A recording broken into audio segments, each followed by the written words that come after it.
Assalamualaikum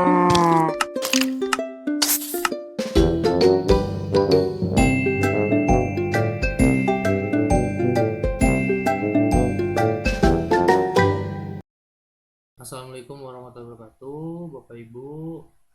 Di video kali ini saya akan memberikan tutorial tentang gimana caranya membuat jadwal untuk ujian sekolah. Nah, untuk membuat jadwal ujian sekolah, usahakan Bapak Ibu soalnya sudah ada terlebih dahulu. Kita cek dulu di menu sebelah kiri, bank soal. Lalu kita pilih jenis ujiannya dulu, PAS. Nah, di sini saya sudah membuat 5 soal dan ini akan saya jadwalkan, walaupun sebenarnya sudah saya jadwalkan, namun saya akan praktekkan ulang untuk cara menjadwalkan. Nah, di sebelah kiri di bawah menu bank soal ini ada jadwal ujian. Bapak Ibu tinggal klik ke jadwal ujian. Setelah itu pilih dulu di sini jenis ujiannya. Tadi kan PAS, jadi kita PAS juga pilih lagi. Nah,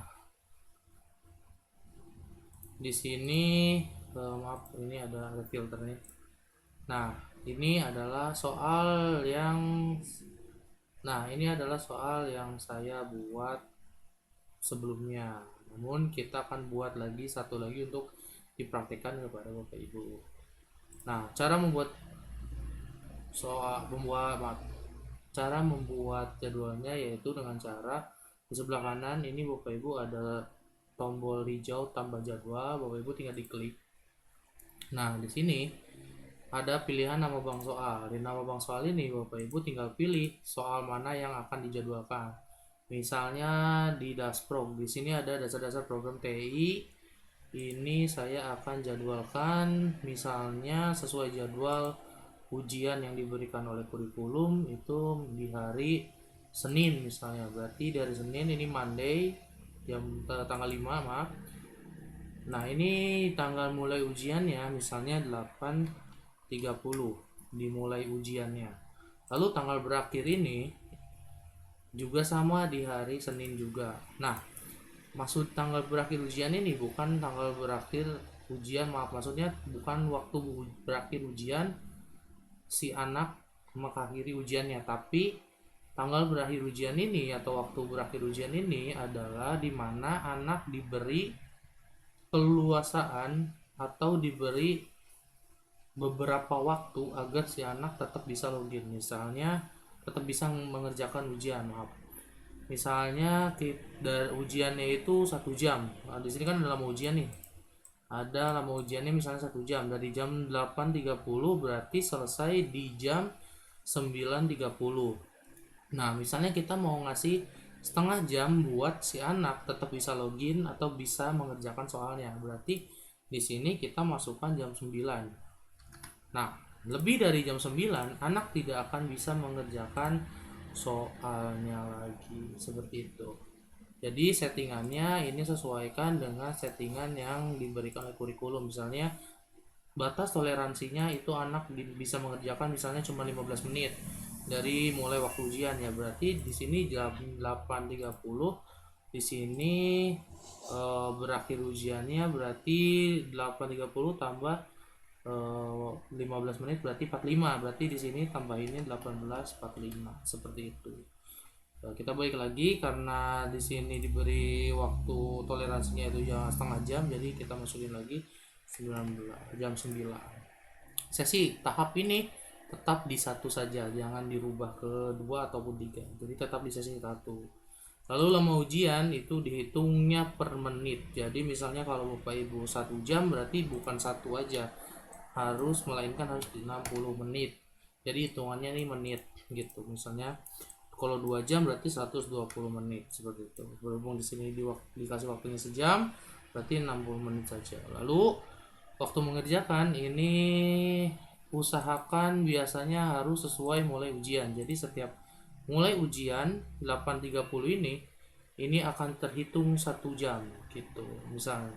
Karena kalau misalnya kita memakai sesuai mulai siswa, itu nanti siswa akan berbeda-beda waktu selesai ujiannya. Jadi kita sesuaikan, yaitu pilih dengan sesuai mulai ujian. Nah, diaktifkan yang ini Bapak Ibu ada beberapa opsi, acak soal, acak opsi, token soal, hasil tampil, remedial, KKM. Nah, di sini Bapak Ibu kalau mau soalnya diacak. Jadi setiap siswa tuh urutannya nggak sama, yaitu tinggal di checklist aja yang acak soal. Lalu opsi pun bisa diacak.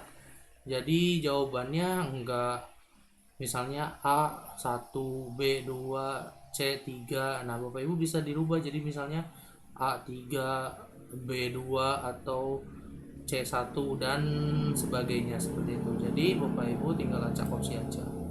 Token soal ini penting juga. Token soal ini adalah ketika anak mengerjakan, dia akan harus memasukkan token soalnya agar si anak bisa mengerjakan di depan kita atau di sekolah. Jadi jangan sampai anak mengerjakannya di luar sekolah karena tidak ada token soal.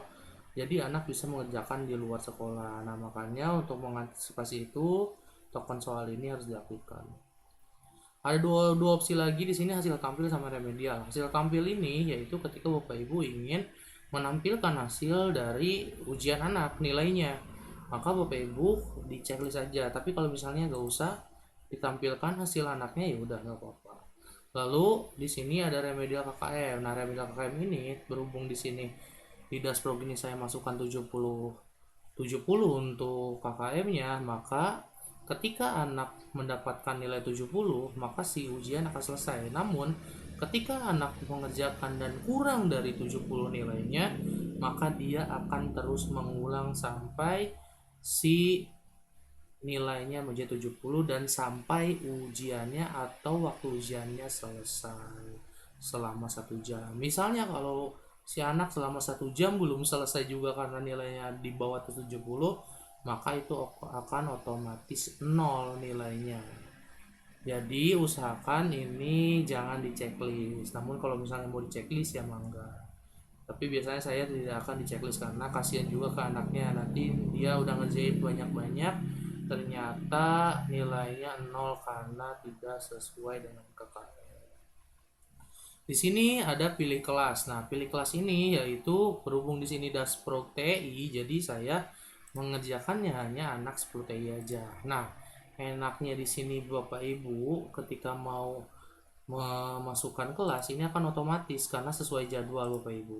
Di sini dashboard ini hanya ada di 10 TI. Jadi yang muncul hanya 10 TI. Jadi Bapak Ibu tidak pusing. Namun misalnya Bapak Ibu yang adaptif normatif itu kan banyak tuh kelasnya. Nah, itu Bapak Ibu bisa pilih mangga. Tapi nanti akan disesuaikan juga sesuai dengan tingkatannya. Misalnya soalnya itu kelas 11, nya akan yang muncul kelas 11 aja. Jadi Bapak Ibu jangan khawatir, nanti Bapak Ibu tinggal pilih jurusannya apa. Jadi nggak usah memikirkan tingkatan kelasnya kelas 10, 11 atau 12 seperti itu. Sini kelas 10 TI, jadi saya masukkan. Nah, selesai misalnya.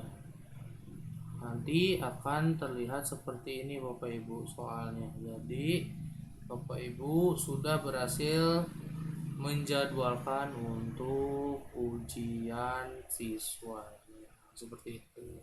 Mungkin itu saja Bapak Ibu. Kalau misalnya ada yang tidak mengerti boleh tanyakan kepada saya. Terima kasih. Wassalamualaikum warahmatullahi wabarakatuh.